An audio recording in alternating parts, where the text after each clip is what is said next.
organización, a la presencia de la secretaria de Género e Igualdad de la Asociación Bancaria, Mercedes Denier, y el secretario adjunto, Horacio Moreno. Quiero agradecer también al Poder Judicial de Las Varillas, a la Policía de la Provincia, a las instituciones educativas, a las instituciones intermedias, con quienes nos reunimos y no solamente que inmediatamente dijeron que sí a esta propuesta, sino que coincidimos en la necesidad de abordar esta problemática de manera integral. Al Colegio de Abogados y a su presidente Darío Perazzi y a Sandra Estrada, directora de Acción Social, y al equipo que nos ayudaron en la convocatoria. A Anaí Hernández, que está transmitiendo esta disertación para el Centro de Observatorio Internacional de Derechos Humanos Argentina, y a su coordinadora, doctora María Fernando Yermach de Tucumán, con quien ya estamos trabajando en conjunto para el avance en temas de derecho. A profesionales de la salud física, social y emocional, y a vecinos en general que también se sumaron a esta propuesta. Destacar el acompañamiento del padre Daniel Cavallo y agradecer a Mauro, a los funcionarios del Poder Ejecutivo y al Tribunal de Cuentas que siempre acompañan, apoyan y estimulan las iniciativas del Poder Legislativo. La elección de esta fecha no fue azarosa, se enmarcan en dos fechas sumamente relevantes: el Día Internacional de la Lucha contra el Abuso Sexual Infantil, que es mañana, y el Día Universal del Niño, donde se conmemora la Declaración Universal de los Derechos del Niño, que es el sábado.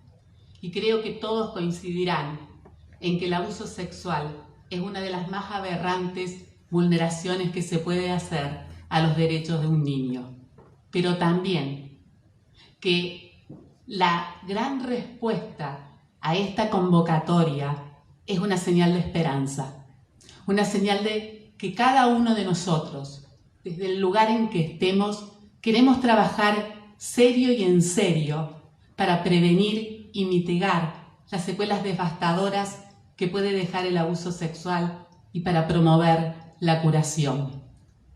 Como también creo que es una señal de esperanza la presencia de Milagros Carballo y su testimonio, del fiscal Alberione, de la licenciada psicóloga en psicología Marisa Martín y el secretario Oreste Gaido, que nos demuestran que hay equipos de trabajo comprometidos que generosamente donan su tiempo, su experiencia, su vivencia, su profesionalismo, sus saberes, sin otra intención que producir cambios reales y significativos en las disfuncionalidades de nuestra estructura social. Por eso, en un pequeño gesto en relación a lo que ellos nos brindan, el cuerpo legislativo en su totalidad declaró de interés municipal la charla de abuso sexual en primera persona, destacándose las disertaciones del fiscal Bernardo Alberione, la psicóloga social Marisa Martín y el testimonio de la señora Milagros Carballo, entrega que haremos a continuación.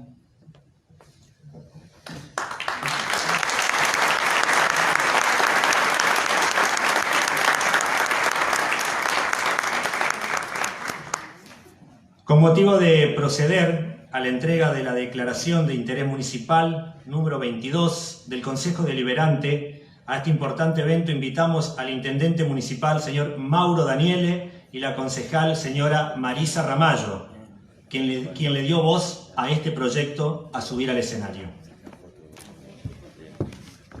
Asimismo, invitamos a quienes serán los protagonistas de esta noche en calidad de disertantes: el fiscal Bernardo Alberione, a la psicóloga Marisa Martín, a la señora Milagros Carballo y a Oreste Gaido, que suban al escenario.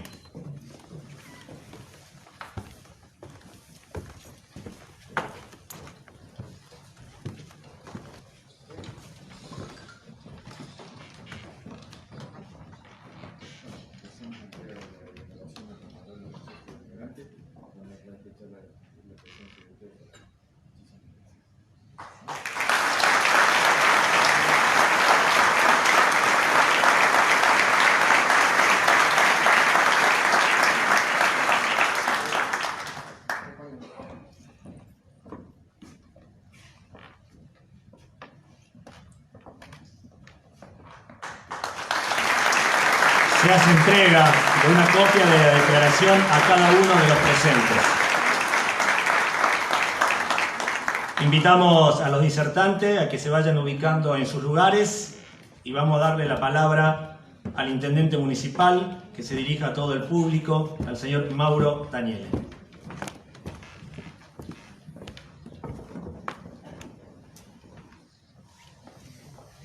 Bueno, buenas noches.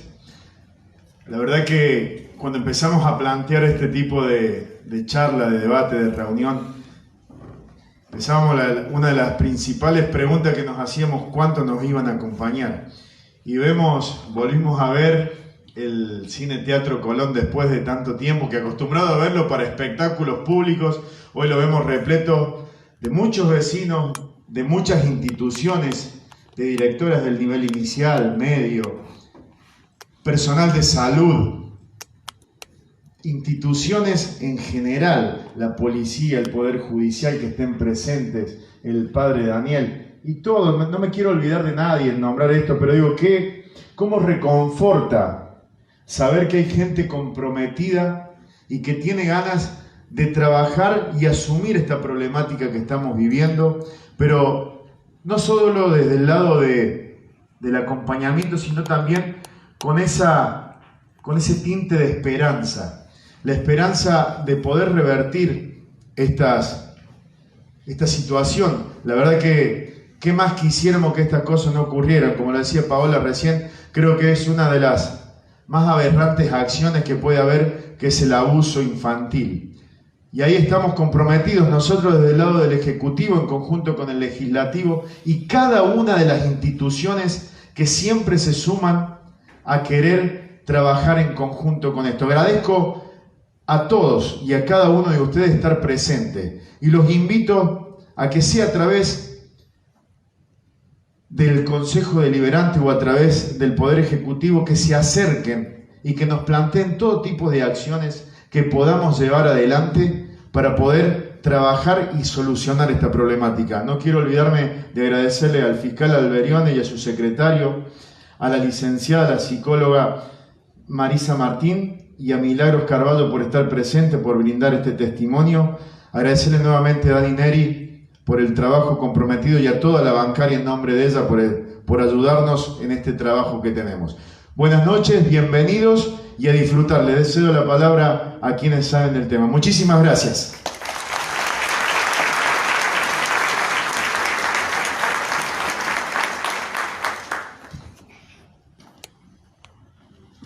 Desmitificar algunas cosas e instruir sobre herramientas y sobre todo saber que se puede lograr un buen resultado enfrentando el problema y es la peor opción el no enfrentarlo y el dejar que transcurra y siga siendo una cuestión oculta o reservada para la intimidad o el interior de las familias. Hoy estoy acá con Milagros, que bueno, realmente es una persona con la que trabajamos en la Fiscalía en un caso de que ella fue víctima, con Marisa Martín, que es una psicóloga social con la que estamos trabajando en tratar de ayudar a las víctimas y a contenerlas y acompañarlas sobre todo en el proceso.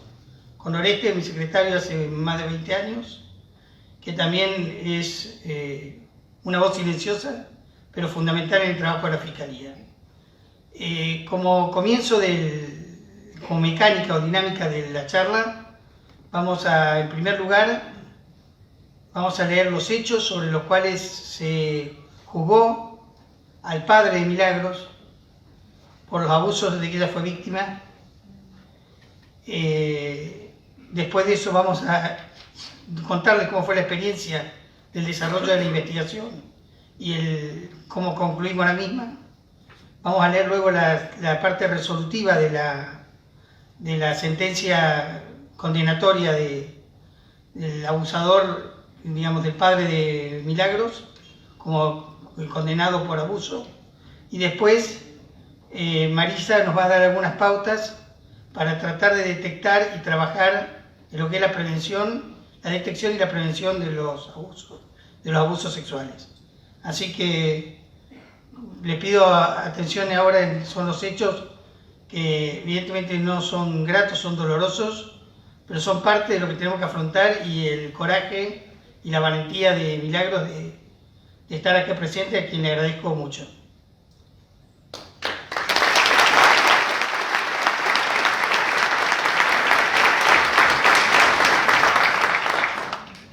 La requisitoria fiscal de elevación a juicio de fojas 137/142 le atribuye al imputado la comisión del siguiente hecho. En fecha no precisada con exactitud, pero que se ubica en el transcurso del año 2000, los días sábados al mediodía, en un número indeterminado de veces, el encartado Carlos Taborda, tras manifestarle a su hija Milagros Mercedes Taborda, quien por entonces contaba con 4 años de edad: Mili, venía a jugar con papá. No le cuentes a mamá porque ella se va a poner celosa y la voy a tener que matar a ella y a Luquitas. La llevaba hacia uno de los dormitorios de la vivienda ubicado en calle Entre Ríos, número 1085, de la ciudad de San Francisco, provincia de Córdoba. La acostaba sobre la cama y comenzaba a besarla y a tocarla en todo su cuerpo, principalmente en sus partes pudendas, que estos hechos se prolongaron aproximadamente por 2 años, ya que en el año 2002, cuando Milagros contaba por ese entonces con 6 años de edad, encontrándose en una de las habitaciones de la vivienda mencionada, el encartado se saca el cinto, se masturbaba delante de ella y la accede carnalmente, vía vaginal. Que luego de ello, el encartado se iba a bañar y mandaba a su hija a higienizarse en el bidet. Que el encartado continuó accediendo carnalmente vía vaginal a su hija Milagros, perpetrando dichas conductas sobre la cama y sobre un escritorio de la vivienda, hasta que la misma cumplió los 10 años de edad. Que las conductas descriptas supra fueron idóneas para desviar el comportamiento sexual de Milagros Taborda, al inculcarle prácticas con capacidad para despertar en ella una temprana y torcida sexualidad, tanto por su materialidad como así también por su frecuencia y escasedad de la misma al momento de los hechos.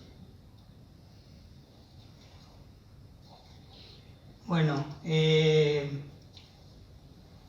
esto pasó, esto ocurrió, y con esto nos encontramos un día en la Fiscalía con esta noticia que nos trae Milagros. La verdad que fue un proceso largo, pero tan reparador para todos, porque se comenzó con un testimonio de esta naturaleza. O sea, esto es todo lo que teníamos, no teníamos más que esto. Entonces empieza a trabajar y uno dice, ¿cómo vamos a probar esto? ¿Cómo vamos a lograr que esto se materialice en pruebas que alguien pueda evaluar y llegar a la conclusión de que los hechos ocurrieron tal cual los relataba Milagros, que a nosotros no nos cabía ninguna duda?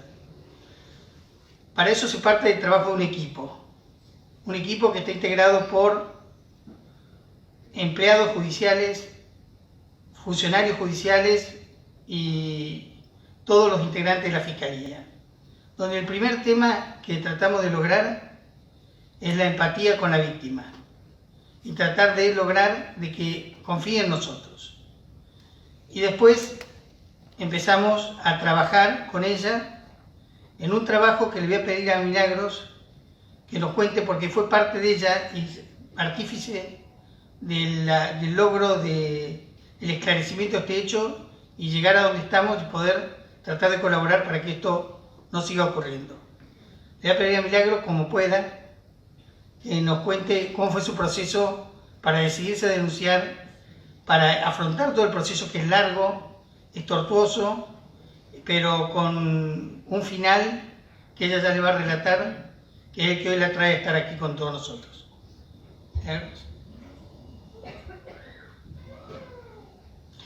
Bueno, buenas noches a todos.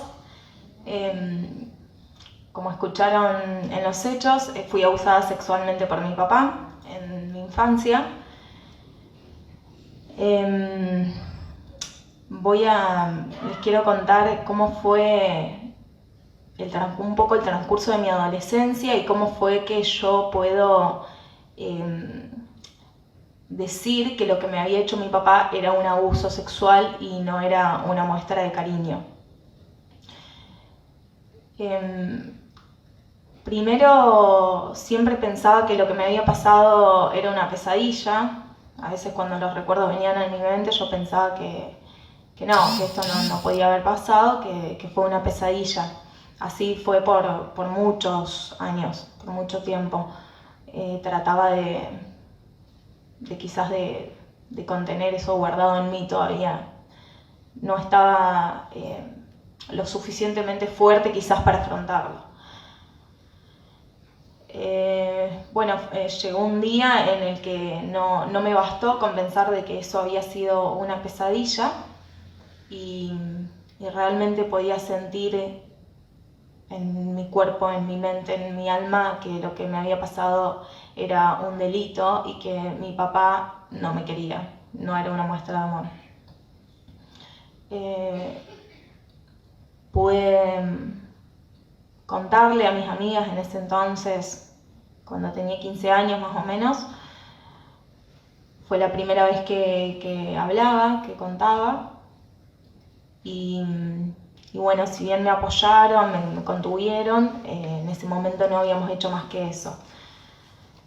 Pasa el tiempo, yo seguía teniendo contacto con mi papá, si bien mis papás ya se habían separado, yo seguía viéndolo por un hecho de que seguía siendo mi papá, digamos, ¿no? Esta disyuntiva de el que me abusó es el que me dio la vida.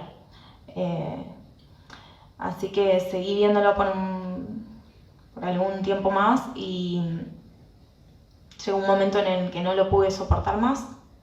Así que a los 17 años, cuando tuve la solvencia económica para poder pagar una psicóloga, empiezo terapia. El primer día que empecé terapia le cuento, vengo acá porque mi papá me abusó, ya no daba más. Así que ahí empezó un tratamiento en equipo con ella. Primero lo más importante era romper el vínculo de padre e hija, era que yo dejara de tener contacto con él.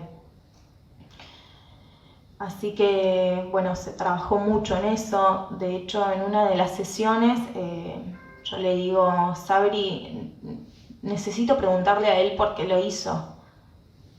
No sé, necesitaba quizás una respuesta o un perdón, algo.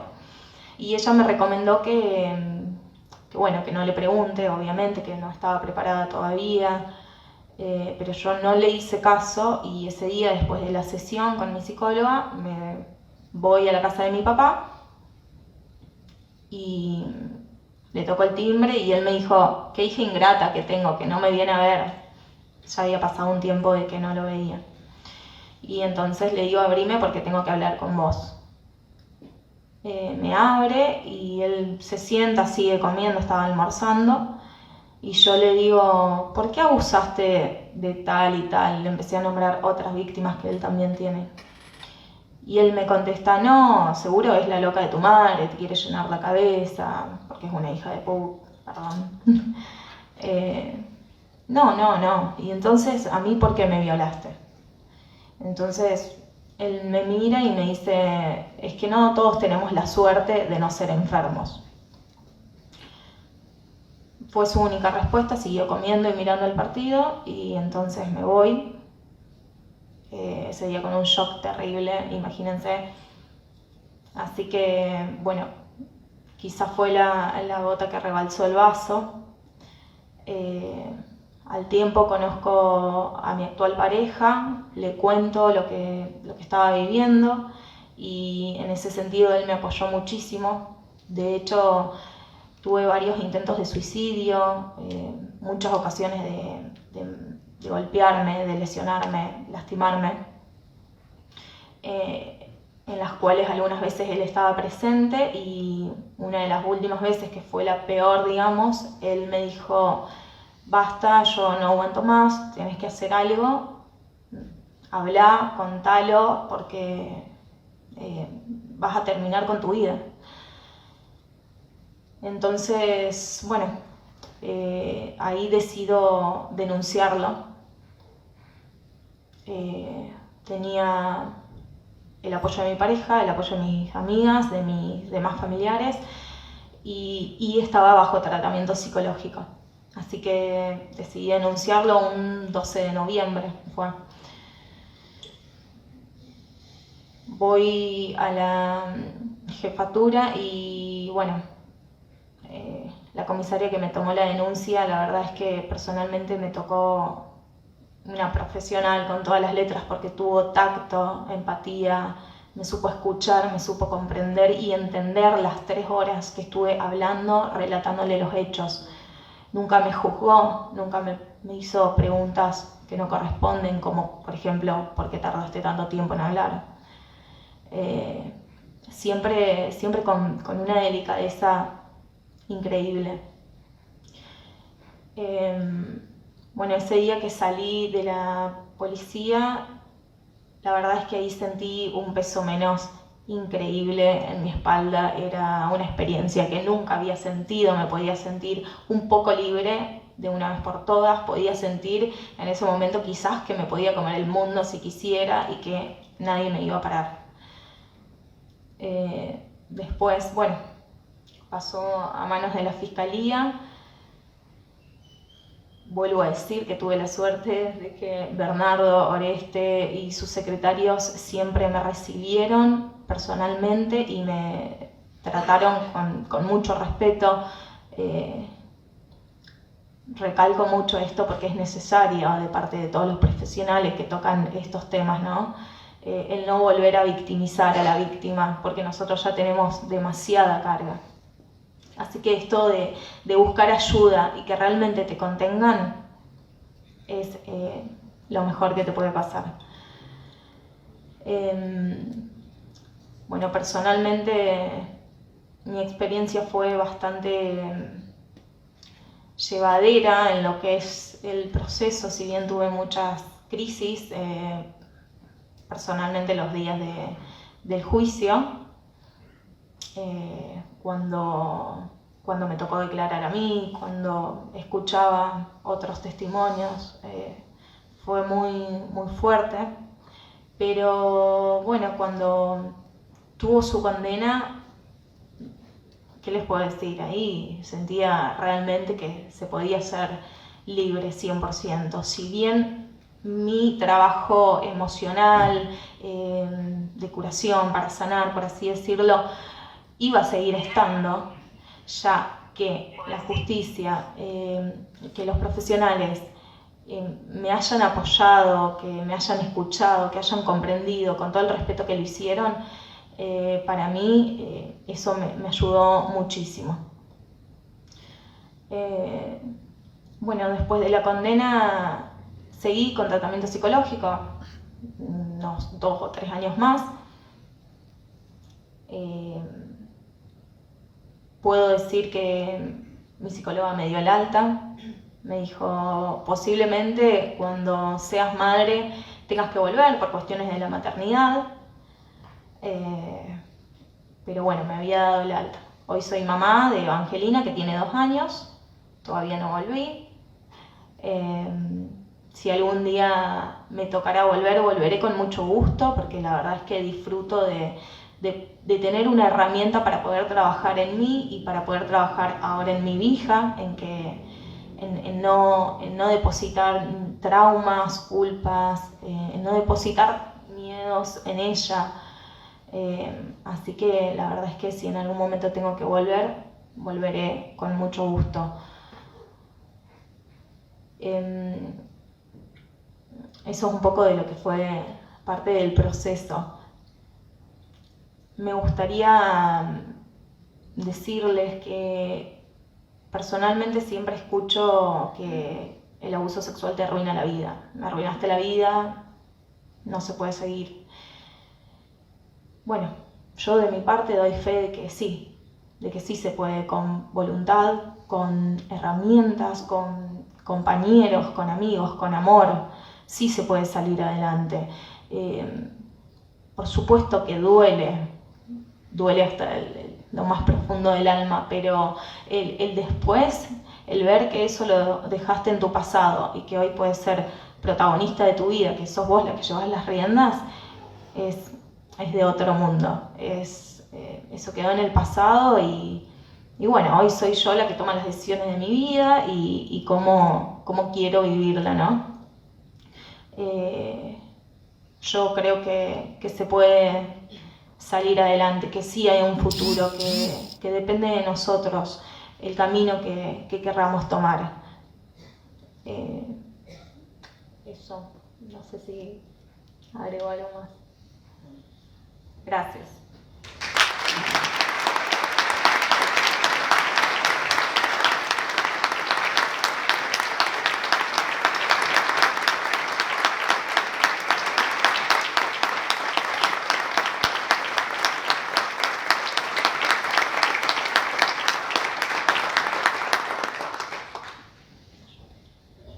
Bueno, difícil no emocionarse, ¿no? Esto nosotros lo vivimos lamentablemente a diario. No sé si a diario, pero semanalmente seguro. Alguien que viene con esta carga, con esta tremenda lastre en su vida, que uno tiene que contener, tiene que acompañar y tiene que... No deja de emocionarme todavía ahora, pero bueno, perdón. La cuestión es que hay que tratar de sobreponer la situación y acompañar.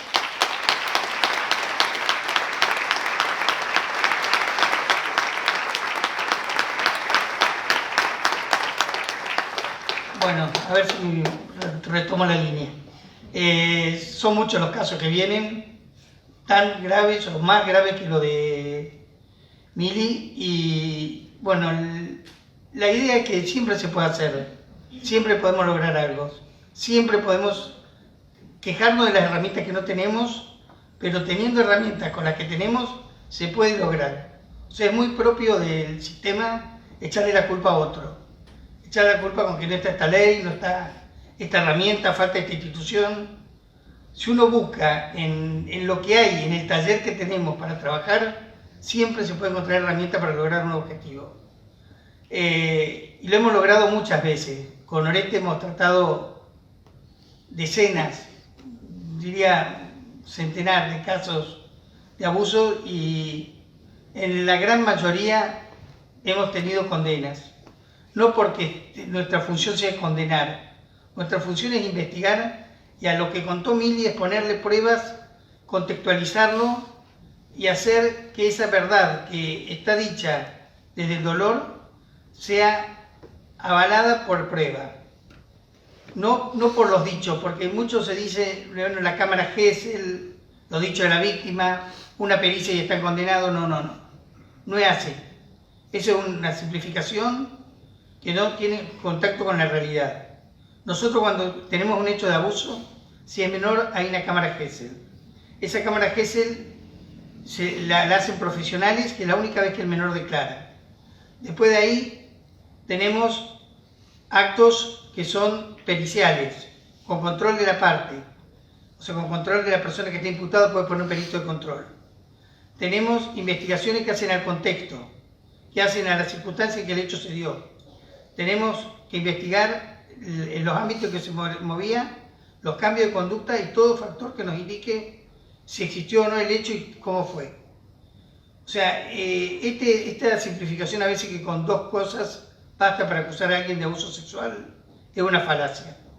Una total falacia porque los trabajos cuando se hacen a conciencia son trabajos que requieren un contexto, darle un marco de contención a esa realidad que estamos afirmando. En ese trabajo estamos involucrados todos y sobre todo lo que hay que transmitir es a los testigos, a la víctima en primer lugar y a los testigos, la responsabilidad de ser veraces en sus testimonios. Ni agregar ni quitar nada, porque si no terminamos haciendo una situación que no sabemos cuál es la verdad. Hay muchos casos de abusos que nos ha tocado también trabajar donde se magnifican las cosas pretendiendo que la justicia va a dar mejor resultado, mejor respuesta, si yo agrando los hechos. Y otros casos donde no cuentan todo y hay que tratar de lograr que puedan exteriorizar todo. Este es el trabajo nuestro de la Fiscalía, es buscar ese equilibrio. No ir con cuestiones que van más allá de lo real, porque como esto se va gestando en tiempos y lo han visto en Mili, no existe rencor, no existe, es un trabajo muy fuerte. Pero al principio hay rencor, hay mucha bronca, hay mucha impotencia, hay mucha deseo de compensación. Entonces, eso ahí es lo que a nosotros nos tiene que motivar a tratar de buscar el punto exacto de lo que ocurrió. Para esto, les repito, hay que trabajar mucho con los testigos, mucho con las personas y mucho con las instituciones. Que gracias a Dios cada día hay más, cada vez se está tomando más en serio, aunque creo que estamos lejísimos de tener algo operativamente útil para el acompañamiento de las víctimas en el proceso penal. La prueba principal de los hechos, la médula es la credibilidad que se le debe dar a la víctima del hecho que está relatando, que está poniendo conocimiento. A partir de ahí empieza el trabajo. Pero también hay que trabajar en la persona de la víctima, porque el proceso es largo. Una denuncia significa que esa persona, cuando vuelve a su casa y denunció a su padre, denunció a su abuelo, denunció a su padrastro, si esa persona vuelve a su casa, le van a echar la culpa de todo lo que pasó, de que se destruyó la familia, de por qué denuncia ahora, de qué es lo que pretende. Todo ese tipo de cosas la víctima lo tiene que soportar solo, porque en eso no tiene acompañamiento. O sea, hoy está teniendo con el polo de la mujer un acompañamiento inicial del proceso. Pero el proceso es largo, dura un juicio, dura una vida. Entonces, creo que aquí es algo que tenemos que tener muy en cuenta, es qué herramientas le ofrecemos a las víctimas como sociedad, no digo como Estado, porque también la sociedad es responsable, para acompañarlas y contenerlas en todo este proceso. Es tortuoso y es, la verdad, difícil de llevar porque a tantos años, no sé cuántos años, Emily, pero... Sí, tengo 26, hace 15 años. 15 años y todavía despierta emociones. Calculen ustedes cuando llevamos más de 20 años haciendo lo mismo y escuchando todo este tipo de problemática. Lo fundamental es, quiero decirles, de que hay herramientas, de que hay predisposición, que hay una salida, y esa salida es liberarse de ese peso que significa el no poder exteriorizar esa angustia que genera el abuso. Lo que dijo Mili recién cuando denunció en la unidad judicial nos ha pasado muchas veces en la fiscalía. La cara con que llega la persona a hablar y la cara con la que se va son dos personas totalmente distintas. Lo que se aliviana la existencia de esa persona es algo conmovedor. Y poder llevar el proceso, no porque uno busque condenar, sino porque uno busca la verdad de los hechos. Si esa verdad de los hechos responde a un delito, lograr que se haga justicia y lograr que esa persona sienta que la sociedad y la justicia han estado presentes en darle la oportunidad de poder trabajar en su vida como lo está haciendo Milagros, porque no termina el proceso, es larga. La vida, normalmente los abusos son de muy jóvenes y estamos hablando que se arranca en un proceso con 18, 19 años a empezar a vivir una vida que trata de ser distinta. Bueno, no sé más que decir. En el caso de Milagros, tuve la suerte de poder ser fiscal de cámara, acompañarla durante todo el proceso y ver cómo estoicamente Milagros escuchaba los testimonios sentada en una de los bancos de la cámara y palpitando junto con los querellantes particulares que también creo que han cumplido un rol importante. Son dos profesionales de San Francisco que la acompañaron y este querellante particular, ella se ocupó de buscar entiendo que tiene que ser una figura que debe estar presente en todos los hechos de abuso, estar alguien al lado de la víctima, acompañándola en el proceso, asesorándola y peleando por lo que puedas hacer o no hacer el Ministerio Público, porque siempre colabora, hay una mirada más desde la perspectiva de hacer justicia. Esto es una deuda que creo que tenemos para con las víctimas, y lo fundamental que quiero dejarles como mensaje es que no podemos escudarnos en lo que no tenemos. Debemos lograr lo que podemos lograr con las herramientas que tenemos y tratar de mejorar. Nosotros no armamos las herramientas, nosotros no somos los que hacemos las leyes, nosotros no somos los que tenemos el manejo de la situación. Nosotros tenemos la responsabilidad de acreditar a aquellos que nos ha sido confiado.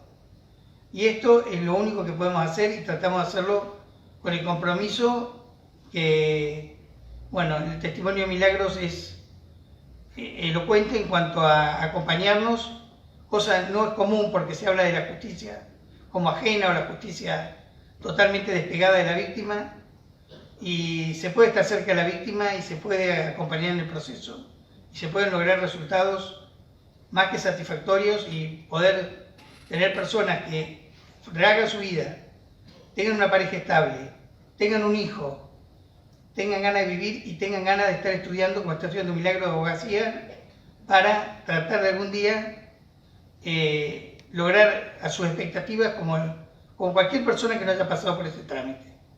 Así que bueno, los invito a que tomen iniciativa, busquen apoyo, en donde sea, en las fiscalías, en las parroquias, en los centros evangélicos, en donde sea, en psicólogos, en lo que ustedes quieran, pero busquen apoyo, familiares, y enfrenten la situación. Lo peor que pueden hacer es taparla, porque tapar eso es una infección que va por dentro y termina siendo una conducta que se repite, porque muchos de los abusadores han sido abusados, muchos de los abusadores han sido víctimas de abuso, pero no han hablado, la han callado y la han internalizado como algo natural, o como algo bueno, será porque me quiere. Entonces, si queremos terminar con este tema de la gran cantidad de abusos sexuales que hay, no es castigando, no es poniendo años de prisión, porque no sirve, o sea, podrá ser algo que socialmente requerido, quiero que esté toda la vida preso, pero necesitamos que no haya más abusadores, y para eso tenemos que ir a la otra punta, a la educación, a la concientización, a la detección temprana, a estar atento a este tema que es un flagelo, y tratar que esa fábrica de abusadores es muchas veces culturalmente ancestral, sea modificada de su base. Cuando logremos que no haya más generadores de abusadores, vamos a ver cómo el número de abusos disminuye. No es con prisión y con represión, es con educación, concientización y detección temprana que vamos a lograr que este flagelo, que no afecta únicamente a la víctima, no afecta únicamente a Milagros, afecta a todos, afecta hasta la fiscalía, porque no deja de afectarnos el tener que escuchar estos testimonios, por más que uno esté curtido, haga muchos años que está haciendo esto. O sea, nadie queda indiferente ante esto. Entonces, la única posibilidad que tenemos es la de educar y tomar el tema donde nace, no donde termina. Cuando termine ya tenemos una persona abusada, una persona presa, una familia desintegrada, una sociedad que se desalienta. O sea, el costo es terrible, es tremendo. El costo colateral es tremendo. Entonces tenemos que centrarnos en lo que hay que centrarse, no en las causas y no en los efectos del abuso. ¿Cómo empieza? Y a partir de ahí les aseguro que en poco tiempo vamos a tener números y expectativas mucho más alentadoras que las que tenemos ahora. Bueno, vamos a dividir esta charla en dos etapas. La primera parte quiero terminarla ahora. Voy a pedir por favor que lea la resolución de la causa de Milagros. cómo terminó la audiencia en que fue sometido a juicio el padre por los abusos que dimos lectura al principio.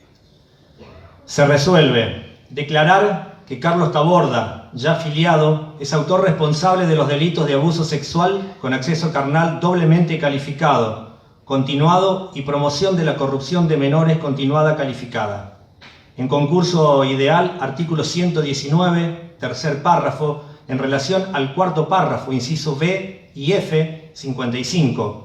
A contrarios, censu, 125, tercer párrafo, 55, a contrario censu y 54 del Código Penal, que la requisitoria fiscal de citación a juicio de Fojas 137/142 le atribuye e impone la pena de 16 años de prisión con accesorios legales y costas, artículos 5, 9, 12, 40 y 41 del Código Penal, 550 y 551 del Código Penal Procesal. Segundo, el condenado deberá cumplir su pena bajo el sistema de prisión domiciliaria, artículo 10 del Código Penal, actualmente vigente, no pudiendo violar las condiciones de su encierro bajo apercibimiento de ser revocada la modalidad de la pena, artículo 34, Ley 24.660.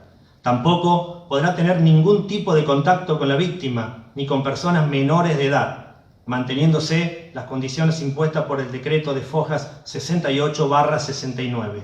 Todo con control del juzgado de ejecución penal de esta ciudad. Les aclaro una cosa, la prisión domiciliaria fue por la edad que tenía y es un derecho que está legislado. Bueno, ese fue el motivo de la resolución de la Cámara.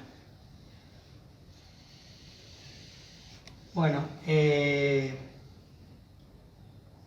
para seguir, antes de entrar a las preguntas y donde actuaremos más Oreste y yo en cuanto a las preguntas que le quepan respecto de cómo el tema judicial o el tema de tramitación de esto, Marisa nos va a tratar de dar algunos elementos como para detectar y trabajar sobre esto que venía hablando, de trabajar sobre dónde se genera la violencia, de qué es la violencia de género, qué es la violencia sexual, qué es la violencia en sí, o sea, le paso el micrófono para... Hola, bueno, buenas noches, muchísimas gracias en primer lugar por invitarnos. La verdad que antes de ayer me entero de que iba a haber muchos profesionales, docentes, psicólogos, psicopedagogos, médicos, equipos técnicos. Yo soy en realidad psicóloga social, no soy psicóloga clínica, me especializo en acompañar a víctimas de abuso sexual y a trabajar mucho en prevención. Entonces, bueno, cuando nos dijeron esto, que iba a estar el auditorio lleno de profesionales, digo, por ahí venir con tanta información o con mucho técnico y con poco tiempo que teníamos, digo, voy a tratar de enfocarme en lo urgente, ¿no? En la necesidad, en cómo podemos nosotros detectar cuáles son las señales, cuáles son los indicadores que nos van a decir que un niño o una niña o un adolescente está siendo abusado sexualmente. Palabras como han escuchado mucho, yo creo que tanto en el relato de Emily como en lo que habló Bernardo hay muchísima información y hay reiteradas palabras como ser el respeto, la confidencialidad, el dar seguridad, el acompañamiento, la ternura, el amor. Esas son palabras que uno experimenta y son acciones que uno brinda cuando viene el paciente a contarte al consultorio su experiencia de abuso. También ella en un momento dijo esta carga pesada, ¿no? La culpa, la vergüenza, la soledad, el cansancio, tantas palabras que también recibimos de parte de ellos, ¿no es cierto? Es un ida y vuelta. Yo recibo todo eso del paciente o de la víctima y ¿qué le brindo? Entonces, esa es un poco la experiencia que uno tiene dentro del ámbito terapéutico, ¿no? Quizás acá haya personas que se dediquen a esto o no, pero me parece que abordar lo importante es ir a los indicadores, sobre todo si hay docentes, las escuelas, las instituciones educativas, los clubes, las iglesias, merenderos, todos los lugares donde se trabaja con niños, se está en contacto con niños, es necesario que sepamos cuáles son esos indicadores, que podamos observar, ¿cierto? ¿Qué podemos ver en los más pequeños? ¿Podemos sospechar? Sí, podemos sospechar. Si veo a un niño enojado, si veo a un niño aislado, si veo a un niño que se comporta diferente al resto,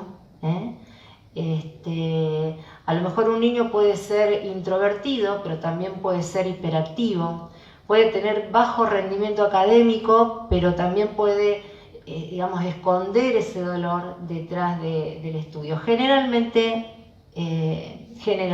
tienen bajo rendimiento académico, no tienen interés en lo lúdico, o sea, no quieren jugar.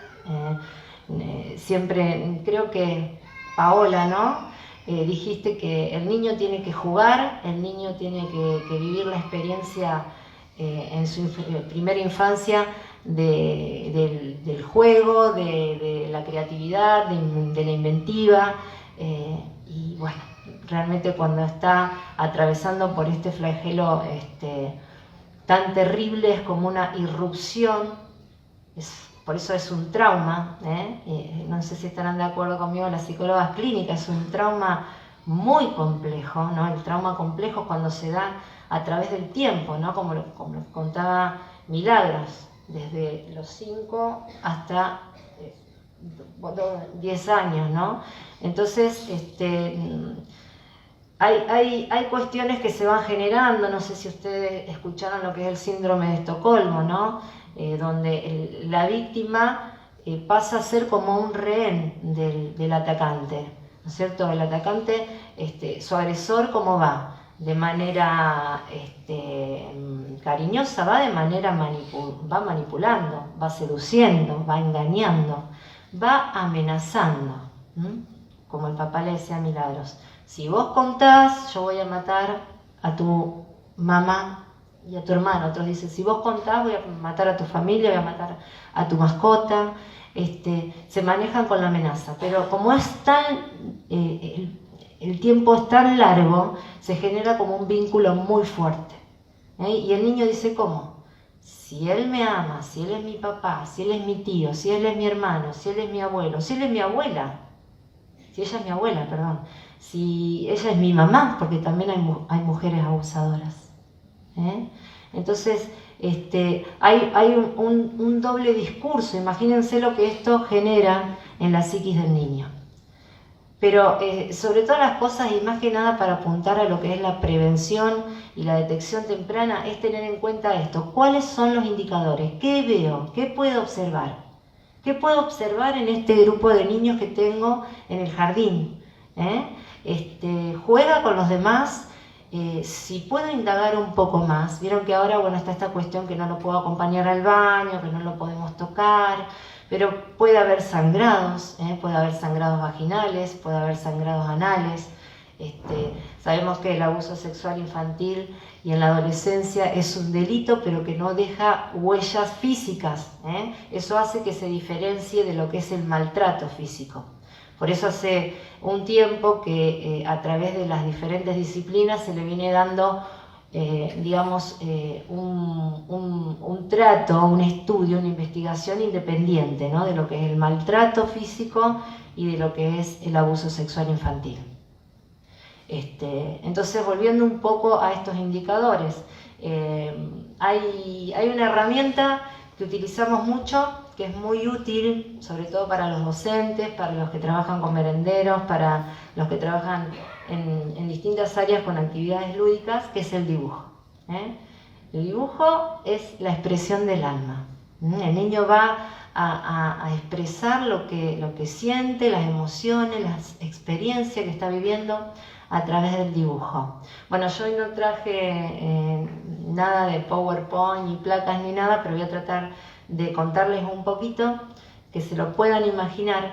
Pero hay dibujos que son extremadamente evidenciales, significativos, cuando uno les pide que dibujen a su familia. Entonces, en esa familia aparece mamá, puede ser mamá, el papá biológico, puede ser el padrastro, puede ser el tío, puede ser el abuelo, puede ser los hermanos. ¿Y qué hace el niño? Dibuja el pene. Lo dibuja de una manera muy clara y muy evidente. Ahí ya está. Ahí ya está, o sea, ya tenemos un indicador preciso de ese chico. Está o siendo manoseado o recibiendo, como decimos nosotros, tocamientos con malicia, o está siendo expuesto a material pornográfico, o se está utilizando para producir material pornográfico. El tema de la pornografía infantil es también es aberrante, ¿no? ¿Saben cómo trabajan los pedófilos? Bueno, filman, tienen que abusar de los niños. Hay un abuso reactivo también, que después les voy a contar qué es, y se intercambian los videos entre ellos. Ese es, no hay que pagar ni nada, se van intercambiando videos entre ellos, bueno, y eso es el gran negocio después de la pornografía infantil. Está viendo a su hermano mayor tener relaciones sexuales con su pareja, viven en una misma casa hacinados y ven cómo su papá o la mamá y su pareja tienen relaciones sexuales, o son directamente expuestos a ver. Hay dos tipos de abuso, y uno es con contacto físico y el otro es sin contacto físico. Sin contacto físico es lo que les decía: manoseos, tocamientos con malicia, exposiciones, y con contacto físico, bueno, directamente tenemos la penetración anal, vaginal o oral, ¿no? El abuso sexual oral. Seguimos un poquito con esto que yo les decía de los indicadores, ¿no? Es tan amplio el tema que por ahí es difícil simplificar. En el dibujo, ¿qué podemos ver en el dibujo? En el dibujo hay una secuencia, ¿no? ¿Cuál es la secuencia? ¿Qué es lo que primero dibuja el niño? La imagen, cuando uno le pide que dibuje la familia, ¿no? Estábamos ahí. Cuando le pido que dibuje la familia, la primera figura que dibuja es aquella al que él le adjudica, él o ella, ¿no? Le adjudica mayor importancia. Esa es la secuencia. El tamaño, cuando esa imagen es de tamaño más grande que el resto, es que está idealizando. Estos son indicadores que nosotros podemos ver, los borrados. Cuando hay demasiado borrado en el dibujo, estamos frente a un niño que está perturbado emocionalmente, que está confundido. En los detalles de un dibujo, cuando en el dibujo aparecen muy pocos detalles. Estamos frente a un niño que se encuentra solo, que se encuentra aislado, que se encuentra angustiado. Y los colores bueno, son fundamentales, ¿no? El ver un dibujo con colores oscuros como negro, el verde, el gris. Esto es cuando es recurrente, lo decimos cuando es recurrente en el dibujo. Estamos frente a un niño también, un niño que está triste, un niño que posiblemente está siendo abusado, está siendo agredido, está siendo violentado. Entonces, son a lo mejor pequeñas herramientas, pero que nos dan esta visión y poder ver y poder tener una mirada más amplia, más clara y saber qué está pasando con nuestros niños. ¿Y cómo podemos hacer? Nos preguntamos con los adolescentes. Fíjense que generalmente el niño que fue abusado durante mucho tiempo, y esto lo quiero aclarar, así haya sido abusado una sola vez o haya sido abusado durante años, las consecuencias son graves, el trauma es grave y hay secuelas.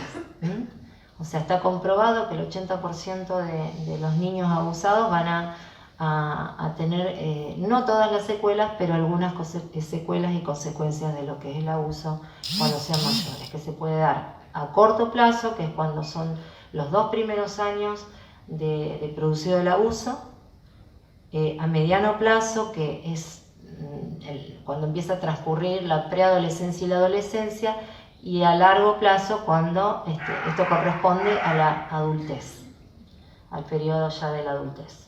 Entonces esto lo vemos, lo que hablábamos recién, en la etapa preescolar, en la etapa escolar de la primaria, y cómo nos damos cuenta que un adolescente está siendo abusado o fue abusado. ¿Por qué el adolescente habla recién ahí, en el periodo de la adolescencia, a los 15, 16, 17 años, se anima a ponerle palabras? Porque ya tiene una conciencia moral, y tiene ya formado lo que es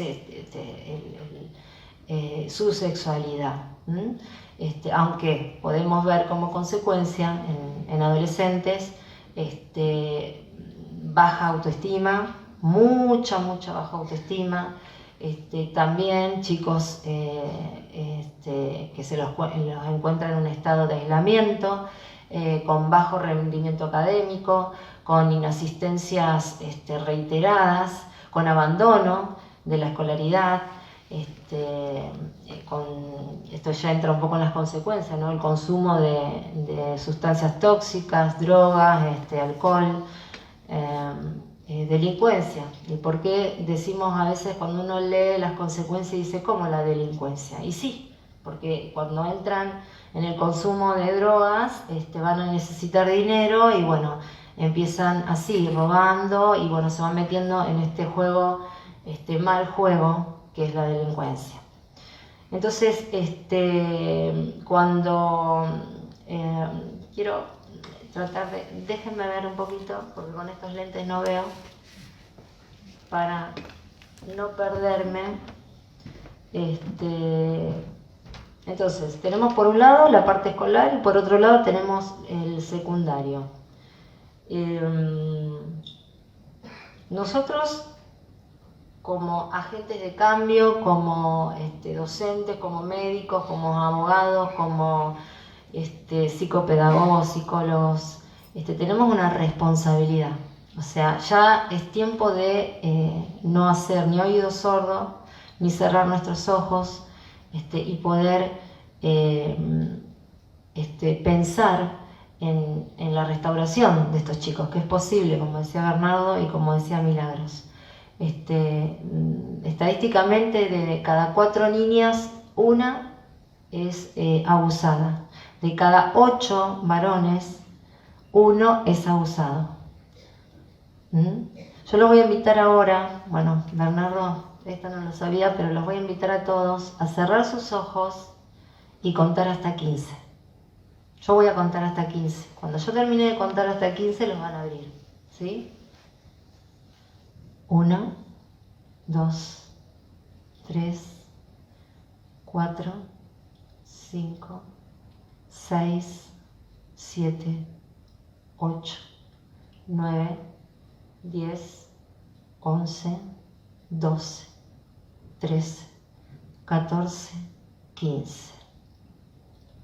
Cada 15 segundos un niño es abusado en todo Latinoamérica y el Caribe. Cada 15 segundos. O sea que el porcentaje es altísimo. Como decía Bernardo también, hay muchas denuncias, pero también hay muchos casos que todavía no se develan. ¿Por qué se develan en la adolescencia? ¿Y por qué los casos de abuso se dan en su mayoría en menores de 12 años? Porque el niño no está ni capacitado, ni maduro psíquicamente, psicológicamente, ni físicamente. Inclusive está esta culpa que transfiere el agresor, porque el niño muchas veces en momentos de estos manoseos y todo suele sentir cosquillitas. ¿Por qué? Porque eso es algo fisiológico. Cuando llegan a la adolescencia, cuando llegan a los 12 años, que ya entran en la moral, ya empiezan a sentir asco, ya dicen esto no corresponde. Entonces empiezan a contar. El niño puede ser manipulado durante muchísimos años. ¿Por qué? Porque no tiene esa capacidad de darse cuenta. Y entra en ese vínculo enfermizo. Bueno, yo trabajo, ya les digo, desde la prevención también. Es muy importante hacer prevención.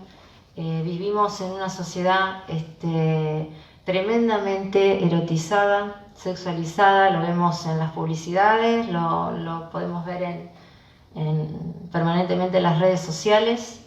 ¿Y qué tenemos que hacer nosotros, ¿no? Principalmente como familia y como institución educativa, que son los principales agentes de prevención?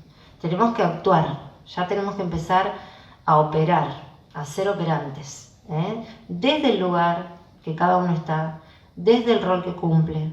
Como padres, no delegar a otros, a extraños, la maternidad ni la paternidad, educarlos nosotros. Dice que una buena educación sexual y temprana y una buena comunicación entre padres e hijos disminuye un 80% las probabilidades de abuso sexual infantil. O sea, fíjense qué importante, qué importancia que tiene el comunicar, el escuchar, el hablar. Hay muchísimo material que se puede ver y podemos hacer talleres inclusive para aprender un poco más sobre lo que es el abuso sexual infantil y poder prevenir. Pero lo importante, ¿qué es? Con los más chiquitos, enseñarles cuáles son sus partes públicas y cuáles son sus partes privadas, esas partes que nadie puede ver y nadie puede tocar, que su cuerpo le pertenece solamente a él. Salvo mamá o papá cuando son chiquitos que lo tienen que acompañar al baño, bueno, en muchos casos también se da el abuso ahí, ¿no? Pero enseñarles eso y a gritar, a decir no, a defenderse, a salir corriendo, a huir, a buscar en una persona de confianza. Me están tocando, me tocaron la cola, me quisieron mostrar, me pidieron que muestre mis genitales. O sea, nosotros podemos darles herramientas a los chicos para prevenir de manera de no infundir miedo y ni de generarles ansiedad. Nos preguntamos cómo. A través de juegos, a través de cuentos, a través de canciones, de actividades lúdicas, de obritas de teatro. Hay muchísimo para hacer y para brindarle a los chicos para que aprendan a defenderse. Entonces esa también es una manera de desbaratarles a los atacantes, a los abusadores, ese terreno fértil que ellos tienen, ¿no? Porque claro, yo lo hice una vez, no pasó nada, lo vuelvo a hacer y no pasa nada, y así. Pero bueno, cuando el niño empieza a darse cuenta, cuando el niño empieza a decir no, pará, y a salir corriendo y a gritar y tiene una educación de lo que es su cuerpo y de que debe ser respetado y que debe haber un límite entre el adulto y él, es extremadamente favorable. Así que bueno, sí. ¿Cómo reacciona cuando un niño viene a decir, puta, lo voy a matar o algo? Porque Sí. el temor.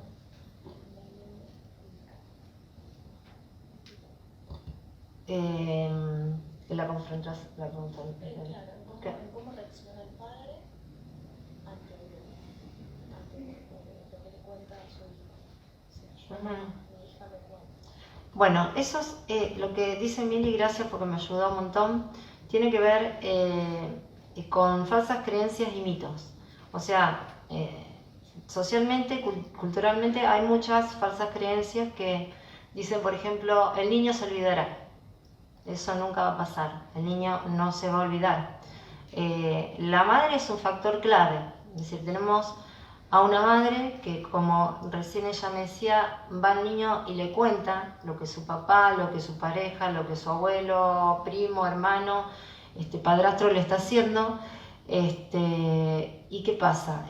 La mujer puede ser cómplice, puede ser que no le crea, puede ser que lo defienda, puede ser que lo tape. ¿Por qué? Porque muchas mujeres viven en dependencia económica y en dependencia emocional con esos hombres. Entonces, ¿qué pasa? Priorizan su bienestar por sobre la vida de su propio hijo. Y bueno, así hay un montón de mitos y falsas creencias de que esto ocurre en la lejanía. No, ocurre delante de nuestras narices y todo el tiempo, permanentemente, cada 15 segundos. Entonces, hay una buena noticia. O sea, no todo es gris, no todo es oscuro, no todo es acá se terminó, mi vida está arruinada. Es importante que cuando un adolescente, por ejemplo, nos abre su corazón, derrama su alma, sus lágrimas delante nuestro, que nosotros tengamos no esa actitud de, oh, asombro, oh, lo que me estás contando, me puedo conmover, puedo llorar con él, pero lo importante es que él sienta ese amor, que sienta esa ternura, esa empatía, ¿no? Ahora la empatía está muy en boga, la palabra empatía, pero es así, ¿no? Poder ponernos en sus zapatos. Yo también soy, como se dice, sobreviviente de abuso, de otra manera que Emilio. Hoy no voy a contar mi testimonio hoy, sí fue una cuestión de inseguridad en la adolescencia, y también doy fe de que las secuelas son terribles, de que uno termina muy confundido, no sabiendo qué rumbo tomar, desesperanzado, intentos de suicidio, lo que podemos ver en pensamientos de suicidio es permanente, intentos de suicidio. Es tremendo. Yo cuando vienen los chicos y me cuentan, o chicas y me cuentan, realmente son procesos que siempre digo son largos y cada uno tiene su tiempo. El tiempo de contarlo, el tiempo de procesarlo, el tiempo de hablar con la familia y el tiempo sobre todo también de hacer las denuncias. Es importante que si un niño viene y nos cuenta que está haciendo, que alguien lo está tocando, que alguien le está diciendo cosas o le está mostrando, que nosotros creamos al niño, porque el niño no te va a mentir, no va a poder sostener una mentira de esa magnitud, no está preparado. Entonces creerle y ahí denunciar. Nosotros podemos denunciar sin temor. Tenemos una justicia que nos avala, si ahora van a hablar ellos, pero animémonos a denunciar, a no hacer oídos sordos y mucha prevención, mucha prevención. La buena noticia es esto, que hay esperanza, que nosotros podemos acompañar a los niños, a la familia de los niños, a los adolescentes y aún a personas mayores, a adultos, a veces a ancianos que ni siquiera se lo han contado a nadie. Y esa herida sigue sangrando.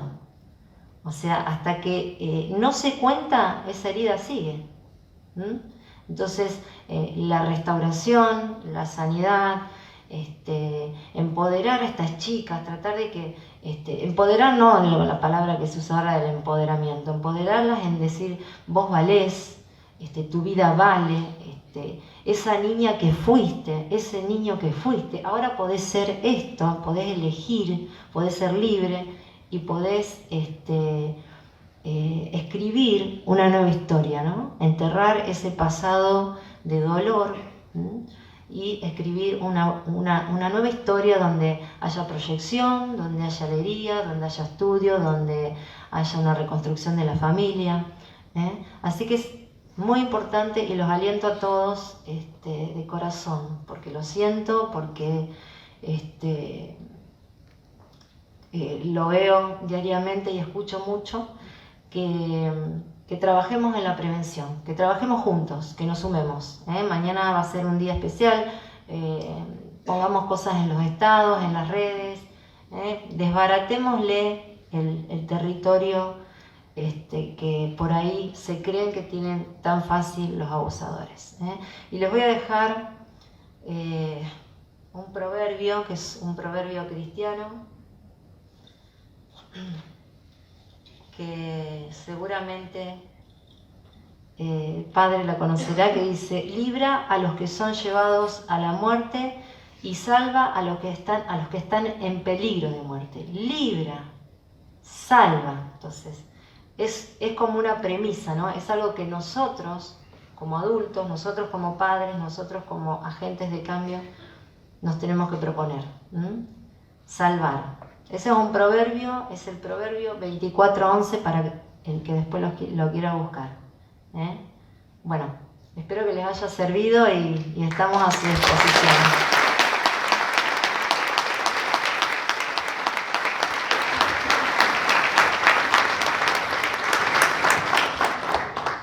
Bueno, hay una última parte que ustedes dirán, todo esto cómo se puede instrumentar y cómo se puede, cómo opera esto. En la Fiscalía, les dije al principio, trabajamos en equipo y la primera ola la recibe el secretario, que es quien normalmente está en contacto directo con la gente que viene a denunciar. Y le voy a dar la palabra a él para que nos explique y también le podamos hacer preguntas respecto de cómo o de qué manera opera y de qué manera estamos trabajando. Bueno, buenas noches. Primero creo que lo que tiene que quedar de esta noche a todos los que están acá presentes es el relato de Mili, y que realmente con su valentía y con su predisposición a denunciar se dio cuenta que obtuvo resultados. Respecto de lo que dice Marisa, si hubiera prevención y si hubiera detección temprana, no deberíamos tener que actuar nosotros cuando nos toca actuar. Otra cosa, atrás de la emoción de Bernardo, eso implica que una fiscalía trabaja en personas, más allá de que debemos mantener la objetividad. La objetividad significa respetar los derechos tanto del abusador como de la víctima. Hoy ha crecido enormemente el número de abusos sexuales. Por eso también destacó Marisa que es importante la labor de los profesionales. Hay algunos disparadores y por eso son importantes los gabinetes de los colegios y la percepción que tengan los docentes de la conducta de los chicos. Hemos tenido muchísimas denuncias después que empezaron las clases de educación sexual en los colegios, cuando ahí apuntamos a la percepción de los docentes y han advertido un chico que explota en llanto o que tiene una conducta distinta a la normal, que los docentes han percibido esas conductas y en una entrevista personal ha llegado a relatarle los hechos de que estaba siendo víctima. Hoy, cuando están vulnerados los derechos de los niños, cualquiera puede denunciar. Los docentes deben involucrarse, los médicos, incluso los psicólogos también pueden dar noticia de ello y la Fiscalía va a tener la obligación de investigarlo. ¿Cómo hacemos la investigación? Porque una cosa es escuchar el relato de Mili cuando ya era una persona que podía expresarse muchas veces. La franja etaria de niños abusados, sin tener una estadística cierta, se da entre los 5 y 12 años. Hoy ha crecido un poco más. Entonces, el problema es cómo tener un relato de un chico de 5 años o cómo cuenta.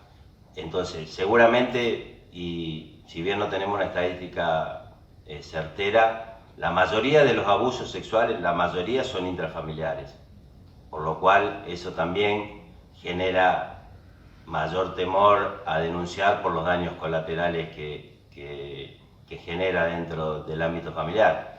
Yo me acuerdo que Mili tenía un hermano en su momento y bueno, eso le traía problemas porque ella pensaba, denuncio a mi papá puede ir preso, mi hermano se va a quedar sin papá, sin el sustento económico, todas esas cuestiones que uno pareciera no verlas, pero que generan un doble dolor en la víctima y hay una transferencia de culpa. Yo le puedo explicar, una vez que el hecho está consumado y cuando nos llega a la fiscalía, nosotros cuando las víctimas son chicos, menores de 16 años, no los podemos interrogar directamente. Por eso siempre pedimos una vez que tomamos conocimiento del hecho, porque muchas veces cuando los que denuncian son los padres y el abusador es una persona o una tercera persona extraña o fuera del ámbito familiar, muchas veces su ansiedad lleva a preguntarle al chico hasta que contamina el relato. Entonces lo primero que hace la Fiscalía es fijar lo que se llama la cámara Gesell. La cámara Gesell es un recinto donde entra el menor solo, con un profesional, un psicólogo, que va a ser el que lo entrevista, y del otro lado estamos nosotros escuchando ese testimonio. Después que tenemos el testimonio, la obligación nuestra es reconstruir históricamente ese hecho. Entonces, ¿qué le sigue al testimonio del niño, del adolescente para darle credibilidad? Por eso es un trabajo en equipo e interdisciplinario. Le sigue una pericia psicológica donde los psicólogos con sus indicadores, el indicador específico, lo dijo Marisa, es el relato. Después hay que ver qué otro indicador inespecífico nos puede llevar a saber que el niño está siendo abusado. Esa pericia también determina si el niño puede fabular, si puede confabular, si está contaminado, si está influenciado a contar lo que cuenta. De las denuncias que hemos instruido nosotros, creo que el porcentaje, el 1% deben haber sido denuncias falsas o porque el menor estaba influenciado a mentir. Sobre todo se daba en parejas separadas, en tironeos por la tenencia de los chicos que usaban a veces a los menores para lograr lo que no podían lograr ellos como adultos. Entonces, hoy también es importante la recolección de pruebas que encontramos en los colegios, porque ahí están los trastornos de conductas o la evolución en los aprendizajes que pueden tener, que hemos visto de los dos extremos. O sea, los indicadores pueden ser un exceso en mala conducta, una mala desarrollo en sus tareas o una persona brillante. Puede estar dentro de los dos extremos. Y después es tratar de buscar, y ahí está el trabajo de los policías comisionados, porque muchas veces los chicos relatan los lugares donde ocurren los hechos. Describen un mueble, un espejo, entonces es importante ir al lugar y verificar que realmente están esas cosas, ni que cuando hablamos de la vestimenta y se puede secuestrar la vestimenta. Entonces ahí también es importante el trabajo policial, en tratar de reconstruir, de ir a la casa donde fueron los hechos y tratar de encontrar eso que avalen y le den credibilidad al relato del menor. El abusador creo que nunca reconoce los hechos, sino que naturaliza la cuestión y juega con el miedo del menor. Nunca me va a denunciar, nunca me va a denunciar, nunca me va a denunciar, y eso hoy, gracias a Dios, está cambiando. Por eso creo que el mensaje de que esta noche debe volver a quedar es el de Mili, y que, como en todo ámbito de la vida, necesitamos involucrarnos, profesionales, psicólogos, médicos, abogados, y nosotros desde el trabajo que podemos hacer para tratar de llegar a que la persona que cometió un delito pueda ser condenado y pagar lo que hizo. Es imposible no tener empatía cuando cae una persona con la carga emocional que cayó Mili, como otras tantas. Es imposible no emocionarse, pero nuestra tarea es mantener la objetividad, desde ya le digo, porque tenemos que también preservar los derechos y garantías que todos escuchan de la persona que está acusada. Pero gracias a Dios las estadísticas y todos nos dicen que de la gran mayoría de las causas, más del 90%, 95% de los delitos de abuso sexual que nos tocó investigar, hemos logrado que la Cámara, que es quien juzga en definitiva y condena, han sido condenados. Bueno, eso es un poco todo lo que les puedo decir, cómo investigar los hechos, y que todo es importante, toda la persona a la que el menor se lo haya contado tiene que venir y la obligación de creerle al menor y ponerlo en conocimiento de la Fiscalía. Después será problema nuestro cómo reconstruimos toda esa historia, pero cosas como lo de Mili gratifican y hacen ver que todavía podemos creer, los que defendemos y los que lo hacemos con pasión, que puede haber todavía una justicia, digamos.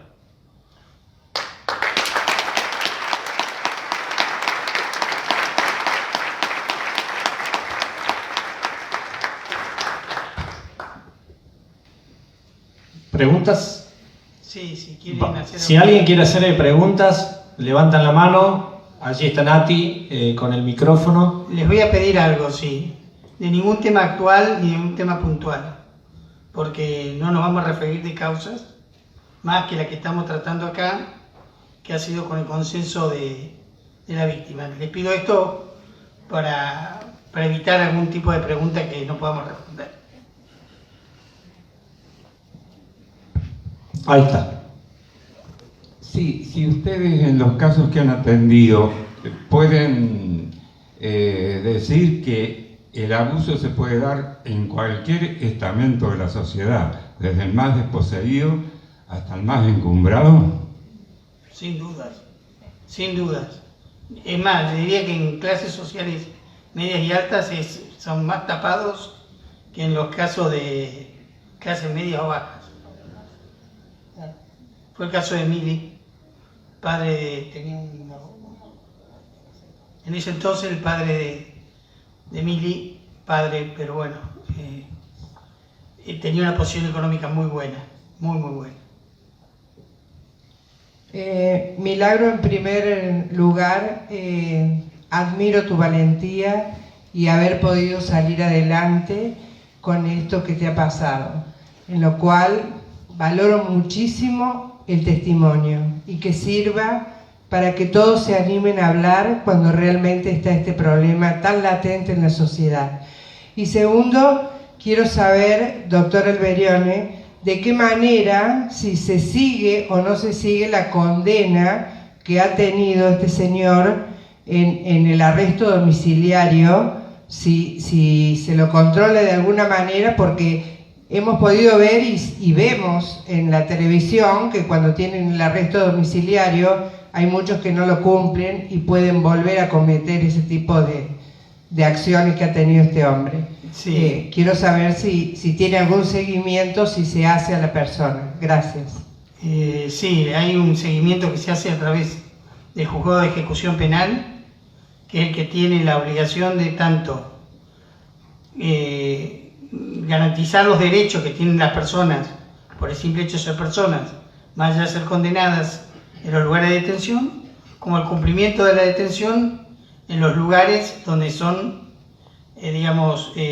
alojados por cuestiones de edad o de salud. La pertinencia o no de este tipo de detenciones no nos corresponde a nosotros. Es un tema legal y así está establecido y así tenemos que aplicarlo porque somos todos. Tenemos nuestro límite en la legalidad. Así que, más allá de los criterios, sí se controla, obviamente que tiene falencias como todo, pero no deja de ser tortuoso estar privado de la libertad, sea el lugar donde fuere. Si no, quédense. Miramos con la pandemia lo que nos pasó. Hubo que hacer un esfuerzo y eso que no había el rigorismo que hay en una prisión domiciliaria, ¿no? Buenas noches. Yo quiero hacer 3 preguntas, si pueden responder las 3. si es un delito de instancia privada o pública, que cualquiera puede llegar a denunciar si sospechamos algo, si hay prescripción del delito. Tengo entendido que la ley Piazza había puesto un plazo a partir de los 18 años y había una modificación de la ley donde directamente ya no prescribía.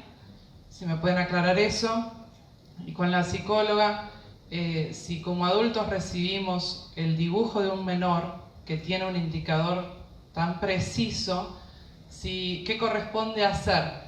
¿Guardarnos nosotros el dibujo, devolverlo? Y si corresponde que nosotros también hagamos la denuncia, poder presentarlo a la Fiscalía al momento de hacer la denuncia. Gracias. Bueno, a ver, primer tema. Hay algo básico que quiero que quede claro, que lo que nosotros estamos pidiendo es que denuncien, que lo hagan saber.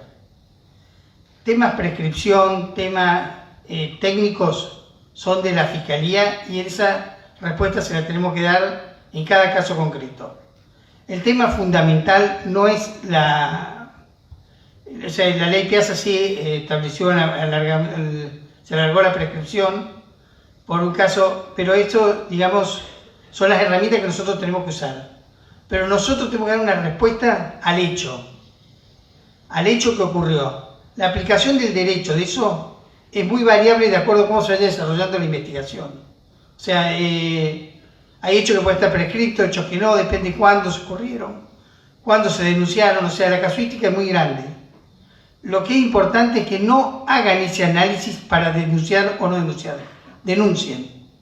Si hay algo que después la causa se archiva o no se puede seguir, pidan la explicación que tengan que pedir, verifíquenla si quieren, pero lo más importante es no preguntarse si el hecho se puede probar o no probar, si el hecho, si alguien le va a sostener o no le va a sostener al dicho a lo que estoy poniendo en conocimiento, sino que lo importante es ponerlo en conocimiento. Y aparte de ponerlo en conocimiento, tratar de lograr, que esto es algo que, por lo que brego, que se acompañe a la víctima. Porque al día siguiente que denuncia, esa persona vuelve, no tiene dónde ir, pues denunció a su papá. Su mamá normalmente la rechaza, o la niega, o al menos se hace el indiferente. Muy pocas veces un monotado apoyo, muy pocas veces porque priman factores que no son propios de la maternidad, sino son propios del egoísmo humano y del sustento. Entonces, yo entiendo tu pregunta. La casuística en la aplicación de la ley es muy amplia. Entonces, un poco la idea es no analicen ustedes las circunstancias, pónganla en conocimiento. La autoridad judicial va a tener que darle la respuesta. No es por evadir tu pregunta, sino por el hecho de que no nos preguntemos qué va a pasar. Hagámoslo saber que después qué va a pasar es responsabilidad nuestra. Hola, buenas noches. Falta la respuesta de la psicóloga. Lo del dibujo. Bueno, esto que vos preguntás tiene que ver mucho con lo que acaba de decir Bernardo. Cuando ustedes ven una señal, a veces pueden ver una o dos señales o dos representaciones, y eso no significa que el niño está siendo abusado. Ahora tenemos que ver varias señales, tenemos que ver varios indicadores. Si dibuja con un pene y vos sos docente y estás a cargo de esa clase, bueno, tenés que dar aviso a los directivos. Las instituciones también pueden denunciar.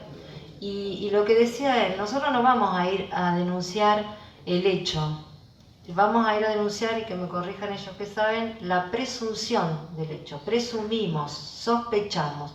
Después la policía, los investigadores, los que estén a cargo van a moverse y van a investigar. Pero sí, no tenemos que ocultarlo, no es una señal menor esta del dibujo. No les traje el dibujo, pero si ustedes ven el dibujo realmente es muy impactante. Un niño no va a presentar un dibujo a un maestro así porque sí. Así que animarse sí a hacer la denuncia. Buscar ayuda, indagar un poco más. Está claro, el tema es denuncien, no se pongan a cuestionarse. Es tiempo, es temprano, es tarde, el simple hecho de denunciar ya lo va a liberar. Cuando hay menores, están los padres. Si los padres están involucrados, el Estado interviene igual. La utilización de la herramienta fue lo que les dije al principio. Corresponde por nuestra cuenta encontrar la herramienta adecuada para dar justicia a cada caso. Y siempre hay herramientas. No serán las óptimas, no serán las más avanzadas, pero siempre tenemos oportunidad de dar respuesta. Hola, buenas noches. Mi pregunta es, ¿cómo te acompañó tu mamá, Milagros, en el caso? O sea, ¿qué rol tuvo en el caso? Hola. Mi mamá se entera cuando yo conté el episodio de que fui a la casa de mi papá y le pregunté por qué me había violado. Salgo de ahí, me fui a la casa de mi mamá y en ese shock de emociones y de nervios que yo tenía, le cuento. Ella me dice, ¿qué te pasa? ¿Qué te pasa? Mi papá me violó. Así se enteró mi mamá. Y sí, tuve y tengo el apoyo de ella, por suerte, en mi caso particular, ¿no? Es como decía Bernardo, muchas veces y la mayoría de las veces las madres no apoyan, no contienen, no creen, ocultan. Pasa más seguido de lo que creemos. No fue mi caso particular que cuento con el apoyo de ella. ¿Qué tal? Para la doctora, ¿cómo tiene que actuar un padre o una madre cuando el niño está abusado? ¿Cómo lo podemos ayudar? Para la doctora. Perdón. Repetime bien la pregunta, por favor. ¿Cómo podemos actuar los padres apoyando al niño abusado? Cuando el niño dice, ¿cómo lo podemos ayudar para que se sienta contenido? Vos me estás hablando de que si viene de un caso positivo, hijo, claro. A tu propio hijo y te dice Sí. que, por ejemplo, un primo o el abuelo lo está abusando. Claro. Y bueno, directamente tenés que ir a la denuncia. Directamente. Más allá de lo legal, uno en casa, ¿cómo puede hacer para que él no se caiga, digamos? Bueno, acompañarlo, contenerlo, buscar gente que esté preparada para trabajar con ese niño, las terapias, el apoyo. Cuando es niño, bueno, se lo trata individualmente, ¿no? Y a lo sumo con la familia. Sí. Es importante también que la familia reciba acompañamiento, reciba ayuda. En mi caso, por ejemplo, primero viene la víctima. Lo primero que hago, bueno, el primer día lo escucho porque vienen con mucha necesidad de hablar. El segundo, hago un genograma. Bueno, muchos sabrán lo que es un genograma. Es como un mapa familiar, ¿no? Un mapa del núcleo familiar y del grupo familiar a partir de la tercera generación. Abuelos, padres, aparecen los tíos, hasta llegar a la víctima. Bueno, y ahí se ve un poco el tipo de relación, se puede de esa manera ir contactando a padres. A veces se rehusan, ¿no? A veces se rehusan porque fue un secreto guardado durante tantos años, ¿no? El silencio es el mejor aliado del abuso. Y es el secreto también mejor guardado. Entonces muchas veces se rehúsa la familia. Ahora, cuando la familia colabora, es importantísimo, tanto en los niños como en los adolescentes. El amor, la contención, el creerle, el brindarle confianza, no sobreprotegerlo tampoco, porque ahí le estaríamos haciendo otro daño, pero por eso tanto el niño como el adolescente y como la familia necesitan acompañamiento terapéutico. Y no dejemos de lado también a los líderes de las iglesias y mucha gente que a lo mejor no tiene una profesión, pero tiene su sentir en su corazón o lo ha vivenciado y quiere ayudar a otros. Hay mucha gente que por haber pasado por el abuso, porque lo sienten en su corazón, trabajan muchísimo en pos de prevenir el abuso y de ayudar a las personas. Sí. Quiero agregar algo a lo que me dijo Marisa y respondiendo a tu pregunta también, esto de que cuando viene nuestro hijo y nos cuenta, tal me está tocando, ¿cómo reaccionamos nosotros? No tenemos que reaccionar diciéndole lo voy a matar, lo voy a denunciar, lo odio, ese tipo de cosas. No tenemos que reaccionar de esa manera ante el dicho de nuestro hijo. Simplemente decirle, bueno, pasó esto, ¿qué más pasó? ¿Qué me querés contar? Perfecto. El actuar lo guardamos para nosotros, porque si nosotros infundimos el miedo con respecto a lo que va a pasar con ese adulto que está abusando, el niño no va a querer seguir hablando, va a callar. Así que eso, la manera en cómo reaccionamos es muy importante. No paramos no, quería también, lo que dijo ella es importantísimo, es así. Y otras de las cosas es no confrontar al niño. O sea, si nosotros sabemos que dentro del seno familiar el niño está siendo abusado por el hermano mayor, lo que tenemos que hacer inmediatamente es separar al niño del hermano mayor. Hay que separarlo. No tienen que seguir para nada viviendo en el mismo lugar. Y no confrontarlo con su abusador. El niño no está preparado para perdonar, no está preparado para procesar. Eso se hace más adelante, se trabaja más adelante. Tener en cuenta eso. Hola, buenas noches. Mi pregunta también es para vos. Es como mamá. Yo tengo una nena de 13 años y vos hablaste mucho de la concientización. Más allá de que yo hablo mucho con ellas, me consta también de todo lo que hablaron, de lo que es el abuso a los 5 años, de las heridas que produce y del momento en que uno explota porque ya no puede más. ¿Qué otros tips me podés dar a mí como mamá para saber que a mi hija no le está ocurriendo o que no le va a ocurrir algo así? Hola, ¿cómo te llamas? Mónica. Mónica. Mira, Mónica, lo primero, bueno, es ver, esto se podría charlar un poquito después abajo si querés, cómo estás vos, cómo está tu corazón, cómo está tu vida en relación a este tema, ¿no? Primero. Y después, en cuanto a tus hijas, bueno, hablábamos de la comunicación, tratar de hablar mucho, de escucharlas también, porque a veces uno, vieron que los adolescentes o no quieren que le hagamos una lista de preguntas y todo el tiempo y contame y hablemos, y a veces hay que esperar, ¿no? Hay que esperar que ellos pregunten. Siempre hay algún disparador que podés usar, algún libro. Me dijiste que tenía ¿cuántos años? Una 13 y la otra 21. Claro. Bueno, la de 21, enseñarles cuáles son los peligros, creo que ya se los habrás enseñado. Sí, exacto.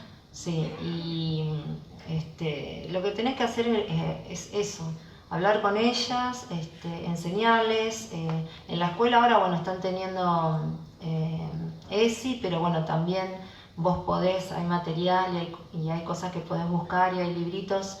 Hay un libro muy lindo que dice Madres que afirman, que tiene que ver con esto. Con estas temáticas, y vos te podés interiorizar para poder compartir un tiempo con ellas, cuando están en la mesa o si salen a tomar algo, pero hacerlo todo muy ameno, ¿no? Natural, no infundiéndoles temor. ¿Quiero agregar algo, Mili? Gracias. Quiero agregar algo como hija y como mi experiencia. Mi mamá me preguntó más o menos cuando yo tenía 12 o 13 años si mi papá me había abusado, si mi papá me había tocado alguna vez. Y yo le contesté que no estaba preparada. Fíjate vos que cuando yo le cuento a mi mamá tenía entre 17 y 18 años y porque ya no daba más. Lo importante, vos como mamá, es el apoyo. Tu hija cuando esté preparada, si es que pasó en algún momento, te lo va a compartir. Pero ella sabe que cuenta con tu apoyo. Y es como dije recién respondiendo a la pregunta, a otra pregunta, esto del acompañamiento post, de la denuncia, post hablar de nuestras mamás, es sumamente importante para poder sanar, para poder reparar y para poder salir adelante. Así que tu función principal yo diría que es apoyarla, por más de que vos te sientas atada de manos y pies, ella sabe que vos estás. Última pregunta. Hola, buenas noches. Mi consulta tiene que ver en relación al momento de la denuncia y, por ejemplo, las personas que trabajamos en instituciones o ya sean escuelas, docentes, etc. Al momento de hacer la denuncia, ¿qué seguridad o qué amparo se le da al denunciante en cuanto a la confidencialidad? Sí, ese es un tema que estaba pensando, me quedó pendiente. Eso nos han planteado muchas veces los educadores en San Francisco. ¿Qué ocurre? Si nosotros le damos a la persona del educador que nos da la noticia de que presume que quizás tal vez puede haber un abuso en un alumno, lo estamos colocando en el centro de la escena. Estamos colocando a esa persona como objetivo de la agresión de los posibles autores o de las personas afectadas. Entonces, ¿qué es lo que hemos tras largas charlas con docentes y con inspectores? Tenemos que sacar al docente del centro de la escena. ¿Por qué? El docente da noticia de algo. Hay que buscar, al docente tiene que tomársele en un momento donde su testimonio, que siempre es referencial, nunca es directo, pues no ve lo que pasa, no participó en eso, no está en ese núcleo. Entonces no tiene que ser el primer testimonio donde se inician las actuaciones, el testimonio del docente, porque si no están los padres agresivos, los hermanos agresivos, la sociedad agresiva, o sea, hay que colocarlo en el contexto. En algún momento de la investigación hay que tomarle el testimonio para sumar a lo que yo hablo siempre, que es la prueba que tiene que ser valorada en su conjunto. Tiene que estar todo valorado en un contexto. Ninguna prueba por sí vale por sí sola. Tiene que estar en contexto. Y esto es muy importante, que se tenga respeto de las consecuencias de los actos de la Fiscalía. Yo no le puedo decir a una persona, como le pasó a Billy, vaya, andá y denunciar. Soy víctima de abuso, andá y denunciar. Estoy cometiendo una locura. Tengo que ver cuándo, cómo, de qué manera y qué contención le voy a dar. Pues esa persona que denuncia cambia la vida de ella y de su entorno para siempre. Y todavía que es víctima va a terminar sintiéndose más víctima. Entonces, es muy importante el acompañamiento, por eso hablo del acompañamiento de la víctima, desde el primer momento, de a quién le cuenta y cómo va haciendo la cosa. Y no exponer a las personas que son testigos, directos o indirectos, a la represalia de parte de él o los supuestos autores. Entonces, hay que tener mucha prudencia y mucho cuidado en el testigo y en los elementos que vamos a merituar. No sé si esto responde. Claro, a ver, por ejemplo, un gabinete psicopedagógico puede dar noticias, la UDE puede dar noticias. Hay muchos lugares donde nosotros podemos, ante la noticia de ustedes, recurrir para decir, hace una encuesta ambiental acá. Fíjate, al comisionado, preguntarle a los vecinos qué está pasando. Anda a ver qué pasa acá, ¿me entienden? Entonces lo sacamos a ustedes del centro de la escena. Lo sacamos a ustedes como posibles blancos de represalias. Bien. ¿Algo más para agregar? No, Desde la la verdad mesa. que sorprendido por este público, porque se han quedado estoicamente todo el tiempo acá y supera ampliamente las expectativas que teníamos de poder transmitir ni más ni menos que la experiencia, ni más ni menos que la realidad, y con un mensaje, como dijo Milagros, esperanzador. Se puede, afrontémoslo, que el precio que se paga por afrontar este tipo de flagelo es mucho menor que el precio que se paga por callarlo. Gracias a todos.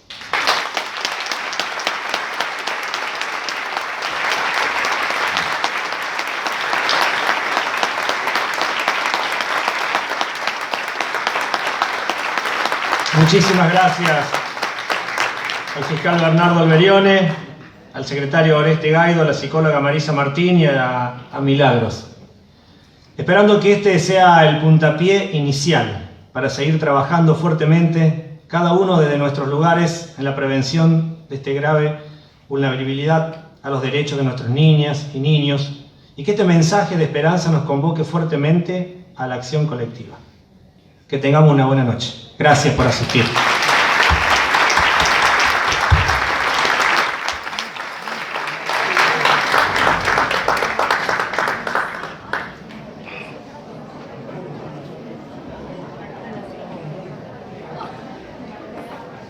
Somos dos las que nos levantamos a las 6.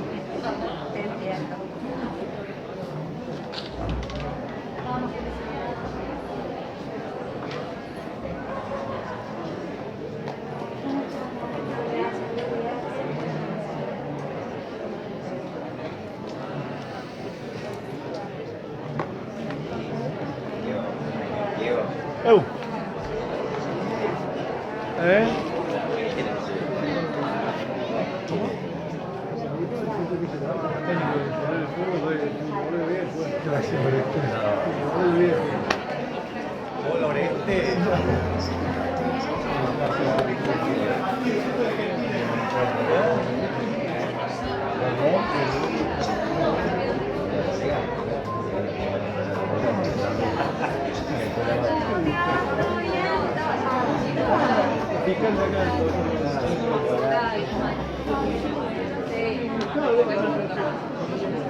Por la mente de nuestro trabajo acá en Fundación Por la Vida.